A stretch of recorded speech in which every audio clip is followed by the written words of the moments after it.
A familiar face at breakfast for more than a century will soon be a thing of the past. Quaker Oats announcing that they're getting rid of the 130-year-old Aunt Jemima brand, famous for pancake mixes, maple syrup, and other breakfast foods. In a statement to NBC News, Quaker Oats writing in part, "We recognize Aunt Jemima's origins are based on a racial stereotype.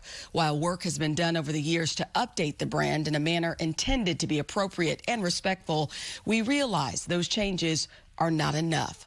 That's right. After 130 years, it is officially time to pour one out for Aunt Jemima. Don't worry, I put pancakes on the floor. Now, if you don't understand what the big deal is, Aunt Jemima from the beginning was a classic slave mammy stereotype who got her name from an old blackface minstrel character. And although the company has tried to strip away most of the racist stuff over the years, people still associate Aunt Jemima with ads like this one from 1945, where Aunt Jemima is saying, "Law see, folks show whoops with joy over Aunt Jemima's pancakes." So yeah, those ads were so racist, Trump's probably gonna appoint one to Attorney General.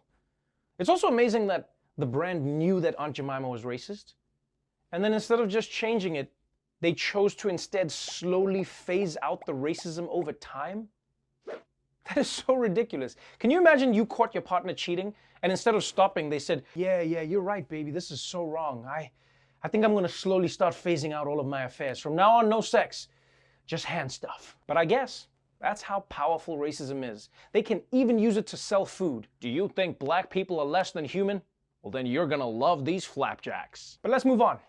Because as we've all learned yet again over the past few weeks, the worst racism isn't in your breakfast. It's often what happens when you leave the house. And for people who are worried about getting harassed by the police, there's an app that might not be able to stop it, but can at least make sure that everyone finds out.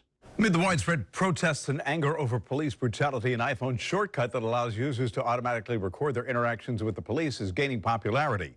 After installing the shortcut, all you have to do is say, "Hey Siri, I'm getting pulled over." Then opens your front-facing camera and starts a video recording and sends a message to somebody you designate as a contact. Once you stop the recording, it sends the message to that contact and allows you to send it to your iCloud or Dropbox. Hell yeah, Siri. I always knew you were an ally. Did you say find local bowling alleys? God damn it, I hate you. Now, obviously, this is a helpful tool for many, many people. But the fact that this app is even necessary just shows you how widespread the problem is.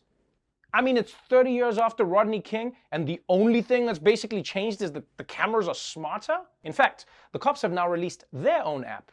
Yeah, when they start to pull over a black person, their body cam automatically malfunctions. In other news, while most of the planet has been focused on fighting racism and coronavirus, deep in the Himalayas, China and India have decided they also want to fight each other. Two nuclear powers are facing off in a remote corner of the Himalayas, and now officials from China and India are scrambling to try to ease tensions. On Monday, soldiers from both countries fought on disputed land, and the Indian side lost around 20 soldiers, and that's prompted anger in several cities.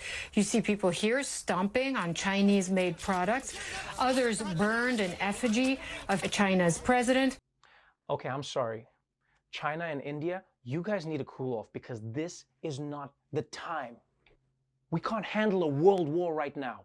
We're already dealing with so many things. Coronavirus, economies are tanking, global protests are happening, and at any minute, more Hollywood actors could release one of those black and white videos. I take responsibility.